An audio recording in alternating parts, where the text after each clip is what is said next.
We remain steadfast in our commitment in delivering local news that matters, stories that inspire, enriching the lives of Filipinos in the Philippines and across the globe.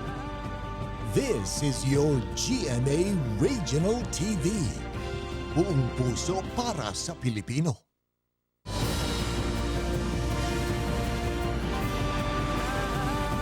Ito ang GMA Regional TV, One Mindanao.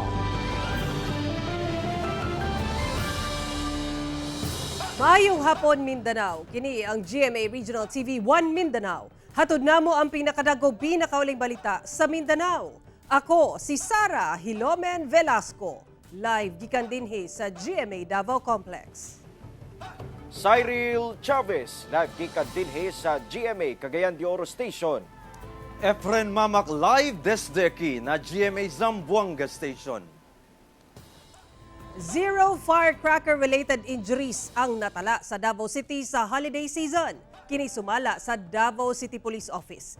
Busa nagpasalamat ang kapulisan ug Davao City LGU sa kooperasyon sa mga Davaoenyo. Ani ang report ni Argil Relator. Sukad sa pagsaulog sa Pasko niadtong 2001, walay natalang nasamdan tungod sa firecrackers sa Davao City. Kapin duha ka dekada na ang milabay. Malipayong gibalita sa Davao City Police Office nga natapos ang pagsaulog sa Pasko ug bag-ong tuig 2024 nga nagpadayon nga zero casualty ang syudad tungod sa paboto. Wala say natala nga illegal discharge of firearm o indiscriminate firing sa syudad.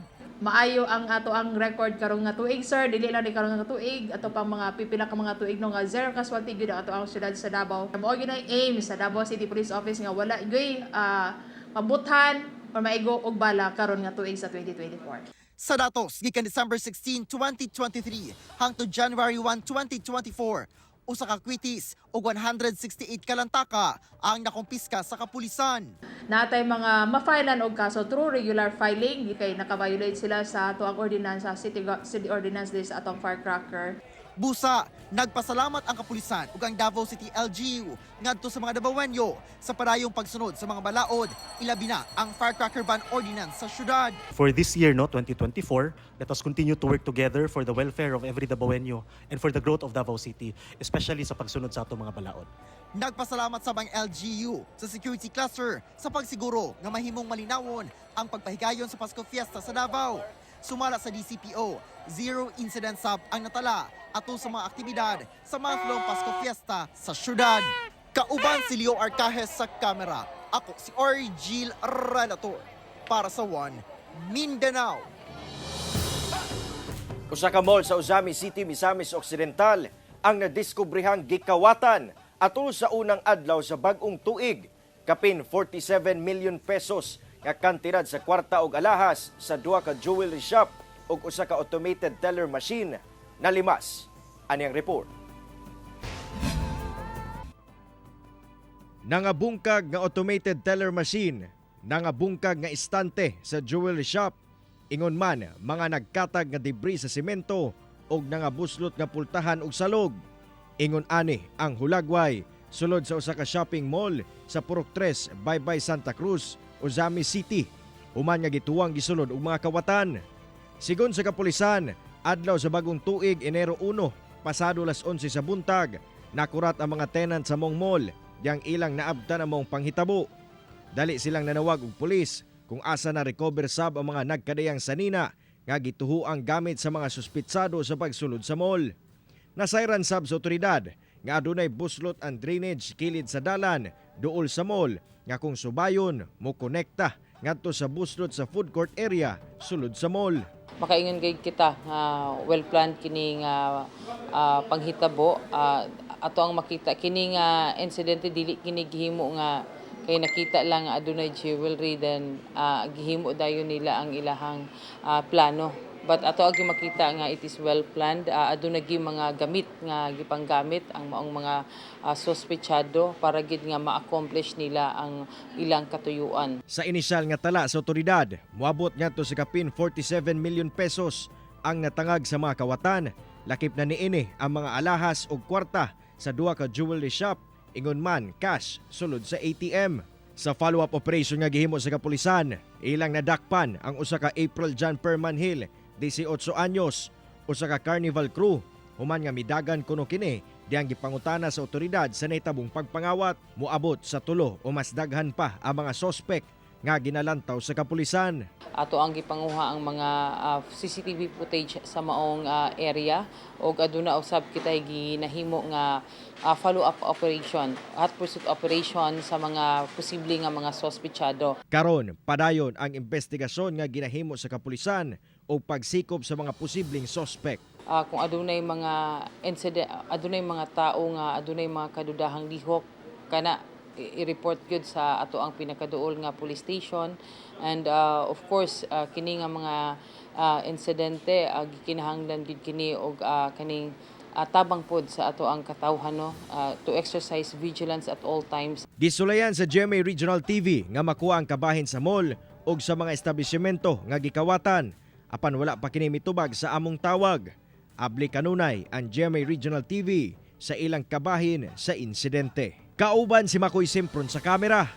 Ako si Cyril Chavez para sa One Mindanao. Upat ka landslide ang nahitabo sa managlahing lugar sa Davao de Oro karong adlaw atol sa kusog nga ulan. Sa usa ka landslide sa lungsod sa Maragusan, 3 ka magkabanay ang patay. Dugang detalye sa report ni Kent Abrigana. Kasubo ang misugat sa bagong tuig sa mga residente sa Barangay Palok, Maragusan, Davao de Oro. Human sa nahitabong landslide pasado alas 3 Martes sa kadlawon atol sa kusog nga ulan. Kini human 3 ka tawo ang nakabsan sa kinabuhi nga pulos magkabanay. Nailan ang namatay nga magtiayon nga sila Jesus ug Lucita Emehio, 59 ug 58 anyos, ug ang 7 anyos nga anak nila nga si Benjamar.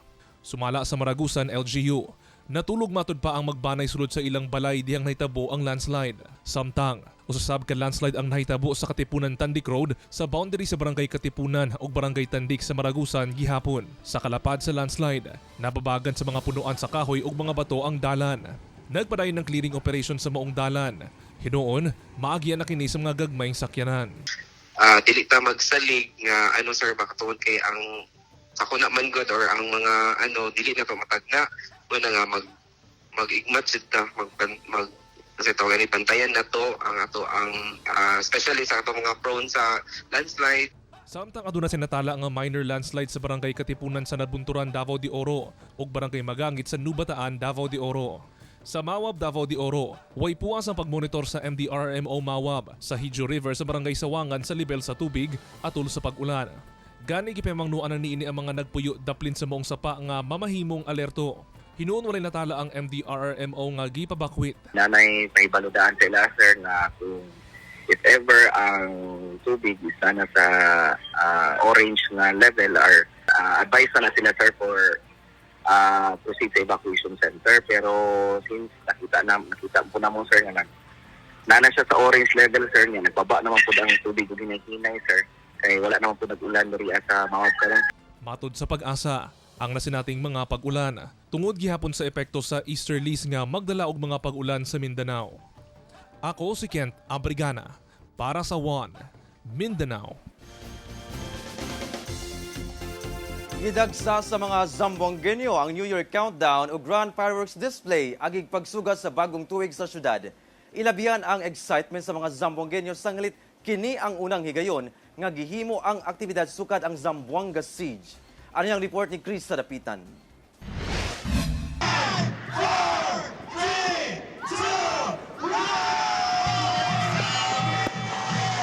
Mihayag pagbalik ang kalangitan sa Zamboanga City sa pagtungtong sa alas 12 sa kadlawon dihang gipahigayon ang New Year countdown o grand fireworks display sa Governor Camins Avenue sa syudad. Gisugat sa libuang Zamboangueño ang bag-ong tuig nga puno sa paglaom. Labing gikalipay kini nila tungod daw nabuhi na kuno usab ang Zamboanga City human ang pulo ka tuig nga pagbawal sa paggamit og mga pabuto human ang nahitabong Zamboanga Siege niadtong 2013. Yeah, because I choose to, to participate in the countdown. It is spectacular, and I'm so amazed. Maganda kasi dito, ma'am. Masaya. Apan, ubay-ubay gihapon gayud ang gipili nga sugaton ang bag-ong tuig sa ilang nagkadayang panimalay kauban ang tibuok pamilya. Adunay mga nagsaba-saba pinaagi sa pagguyod og mga scene og pagrevolusyon sa ilang mga motor. Yan celebrate kami, share kami, ang sina para man prepared, para man enjoy mga bata, amo man importante. Samtang, usa ka oras human ang pagsugat sa bagong tuig, miarangkada sabang kapulisan sa pagpahigayon og checkpoints ubos sa ilang kampanyang Ligtas Paskuhan 2023. Sumala sa Zamboanga City Police Office, dili moubos sa usa ka gatos ang mga natiketan nga kabatan-unan. Sagad sa mga nadakpan, ang mga open muffler, walay helmet ug walay lisensya. Instruction natin yun para maging secure yung pagdiriwang ng ng bagong taon. Yung mga kapulisan natin, ang kantak sila ng roving patrol. Alam naman natin na nadanapag sa lubong ng New Year. May mga open muffler talaga yan which is nakadisturbo doon sa sa ibang natin, mga tao natin na sa community. Hindi pagiging KJ yun. Part ng enforcement natin yun. Hinuon, nagmalinawon ang pagsaulog sa bagong tuig sa syudad. Sa Dapitan City, Zamboanga del Norte, usa ka musical show ug Festival of Lights ang gipahigayon sa usa ka theme amusement park sa syudad atol sa pagsugat sa bagong tuig nga gikalingawan sa mga mitambong. Mihayag sab ang kalangitan sa fireworks display. Kauban si Jerwin Fernando sa kamera. Ako si Chris sa Dapitan para sa One Mindanao.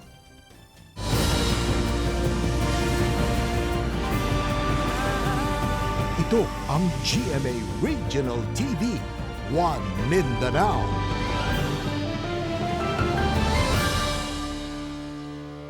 Sundalo sa Magpet, Cotabato nga matud pa na musil patay sa duha ka sibilyan sa lungsod ni adtong Sabado. Gikustodiya na sa kapulisan.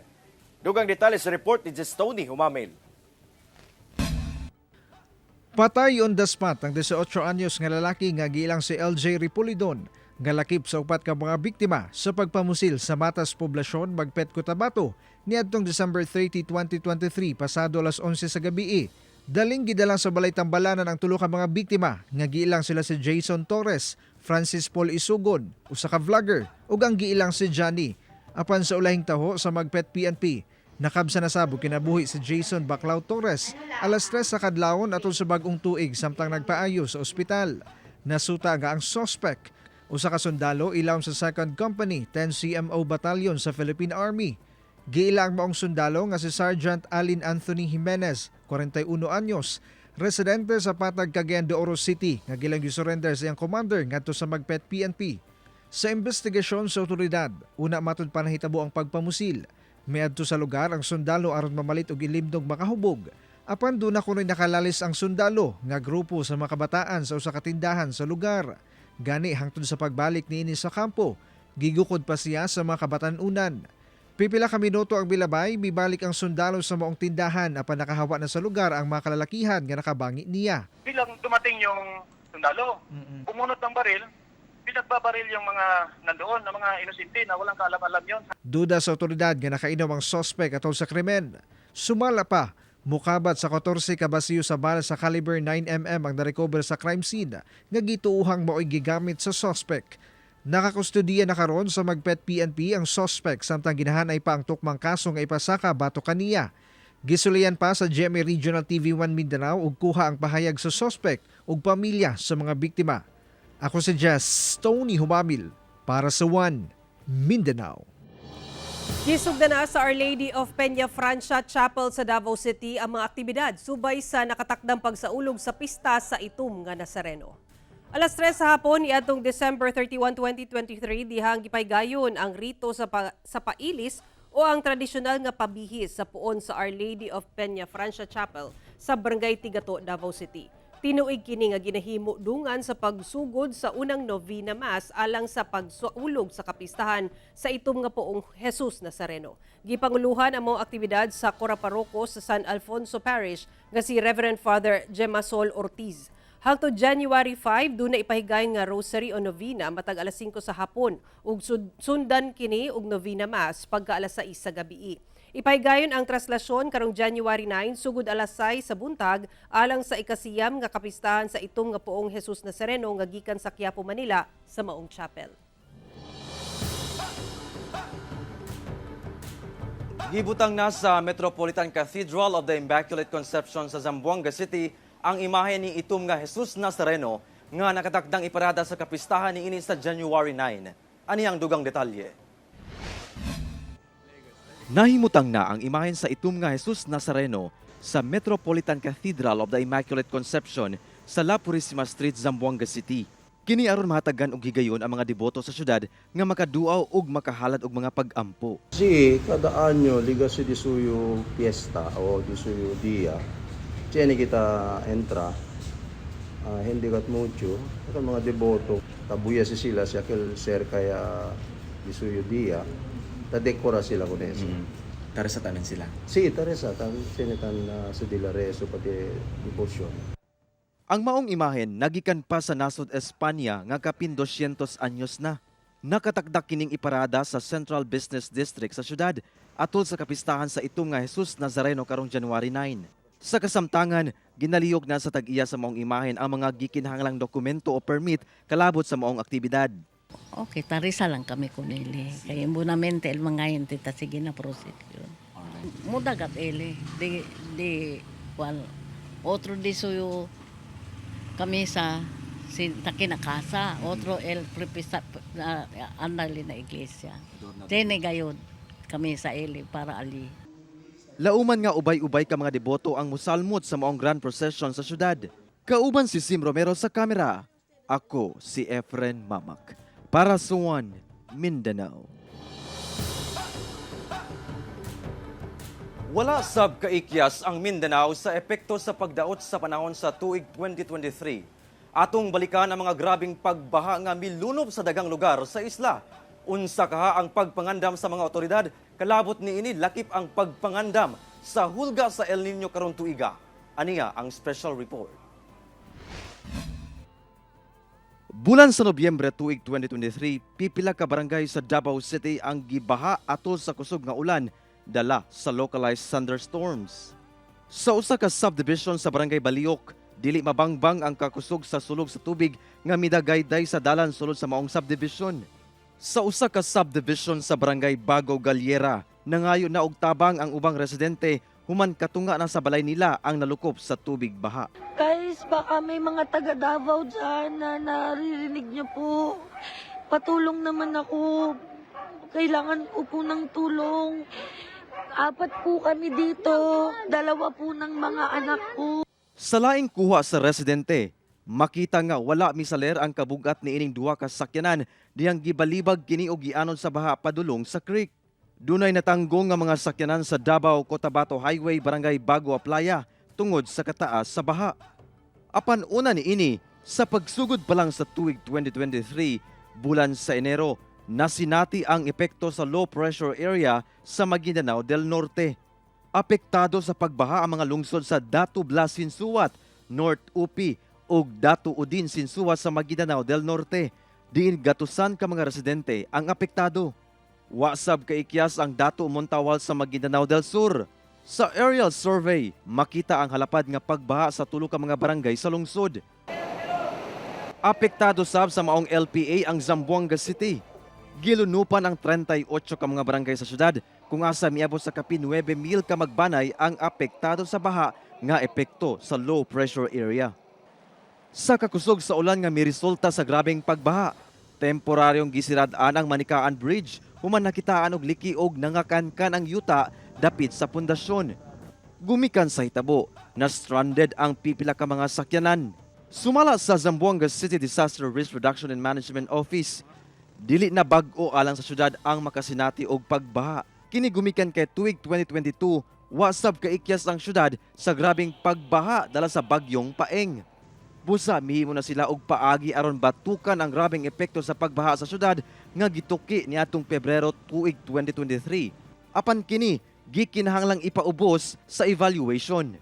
We invited all the stakeholders and we work on the plan. There were recommendations made which were submitted to the city mayor for funding, and we're happy to inform that most of those recommendations were acted upon. Apan sa pagsulod sa bulan sa Enero tuig 2024, gibutyag sa pag-asa nga posibleng masinati ang epekto sa El Nino. Busa, gipangandaman na sab kini karon sa lokal nga kagamhanan. We also have the plans in place already together with City Water District in how to address itong El Nino. The forecasting by Pag-asa, it will have a very, very adverse effect this coming March. So we're preparing for that. Ako si Efren Mamak para sa One Mindanao.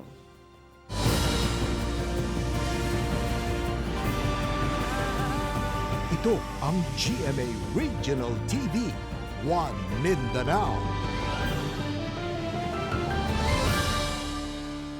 Gisugda na ang business permit renewal sa Davao City. Mga negosyante, giauhag nga di na paabuton ang deadline sa January 31. Ano ang report ni John D. Esteban? Nagsayo sa SP Building sa Davao City ang bookkeeper nga si Erlinda Redondo aron i-renew ang mga business permit sa iyang kliyente aron daw dili maipit sa linya. Alas 9 sa buntag na siya nakasugod sa renewal. Ug wala pay usa ka oras nakahuman na dayon siya og 11 ka business permit. Per man kay dili pa man kay siya busy, dali lang, paspas kay siya. Kay dili pa man kay daghan tao. Mo nang nag-una nami kay para dili nami ma-absent sa mga due dates. Sa unang adlaw sa business permit application, pipila pa ang nag-apply ug nag-renew og business permit. Giauhag sa Davao City Business Bureau ang mga negosyante nga dili na magpaabot og deadline karong January 31 una lihukon ang mga business permit. Ang ginauhag gyud ang ubang tao pa nga as early as possible, they will process already so that in the coming days kung namin mga aberya sa panahon man kalamidad at least natadaan nakarenew na ta. Ginalantaw nga na sa 48,000 to 50,000 ka mga business permit application ang matala sa Davao City Business Bureau karong tuiga. Dili na pud kinahanglan nga magguot dinhi sa SP Building. Gumikan dunay ubang mga lugar kung asa pwede maka-apply ug maka-renew sa ilang business permit ang mga negosyante. Gawa sa SP Building alang sa Poblacion District, dunasab sa Almendras Gym alang sa Talumo ug Agdao District. Sa usa ka mall sa Buhangin alang sa Buhangin District, Kalinan Gym sa Kalinan District, Baguio District Treasury Office, Marilog District Treasury Office, Tugbok District Treasury Office, Turil District Treasury Office, Bunawan District Treasury Office ug Pakibato District Treasury Office. Giauhag sa mga negosyante nga pwede ra pud online ang pagproseso sa Step 1 hangtod Step 3 aron dili na malangan sama sa pag-file sa documentary requirements, pag-fill out sa form ug ang pag-upload sa mga rekisitos. Let's embrace ato ang online nga proseso kay mas convenient siya and comfortable sa ilaha. They can have the online process from Step 1 until Step 3. Ang pagproseso ipahigayon matag Lunes hangtod Sabado, 8 a.m. to 5 p.m. Samtang sa January 28, Domingo, pwede pod magproseso sa susamang oras. Pero sa uwahing adlaw sa January 31, extended ang oras sa processing. Kauban si Jojo Solarte sa kamera. Ako si John D. Esteban para sa One Mindanao. Gitulis ang usa ka restaurant sa General Santos City. Ginapangita na karon sa otoridad ang sospek nga nakuhaan sa CCTV atol sa mong pagpanulis. Ano ang report ni Abby Caballero? Mao kini ang hulagway nga kuha sa CCTV atol sa pagpanulis nga nahitabo sa usa ka restaurant sa Barangay San Isidro sa General Santos City pasado alas 6 sa buntag niadtong Sabado. Nahulikam kining usa ka lalaki nga naka-gray og jacket, naka-face mask og dunay bitbit nga armas nga makit-ang gitio niya sa nagabantay sa maong kan-anan. Nakuha sa sospek ang kapin 8,000 pesos nga halin sa restaurant ug usa ka cellphone. 24 hours establishment na lugawan, most likely na perpetrator. Alam na niya yung area na yon, take advantage na siguro niya yung time ng incident as medyo kaunti lang yung tao. Dali matod pang miikyas ang sospek. Samtang sarado pa sab sa karon ang maong establishmento. Spare witness naman at saka yung sa CCTV nag-iisa lang po siya na nakamotor. Dunay person of interest ang otoridad. Ginasuta pa sab nila kung nalambigit kini sa uban pang insidente sa robbery hold-up sa Jansan. Kauban si Gary Balantay sa kamera. Ako si Abby Caballero para sa One Mindanao. Kapin 70,000 ka litro ka mga smuggled petroleum product ang nasakmit atol sa operasyon sa mga personal sa Philippine Navy sa karagatan sa Tawi-Tawi. Ana sa tulo ka mga marine vessel nga gilangkuban sa usa ka motor lounge, fuel barge ug tugboat ang naharang sa mga personahe sa Naval Forces Western Mindanao atol sa gipaygayong Maritime Law Enforcement Operation sa karagatan sa Sunday Bank sa probinsya sa Tawi-Tawi. Sa pagsuta, mitambad ang drum nga mga petroleum product nga sa kinatabukan ana sa 74,000 liters nga mo kantidad sa kapin 4.7 million pesos. Gituhang smuggled ang mao mga produkto sanglit walay legal nga dokumento nga gipresenta ang ana sa 17 ka mga tripulante. Nasayran nga gikan sa Sandakan, Sabah, Malaysia ang mao mga kargamento og nakatakda untang ibiyahe padulong Hulo-Sulu. Ang mga nakumpiskang smuggled items gidala na sa Bureau of Customs sa Port Bonggao, Tawi-Tawi.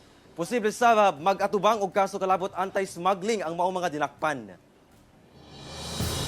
Patay ang usa ka lalaki human na lumos sa usa ka busay sa Iligan City atol sa bisperas sa bag-ong tuig.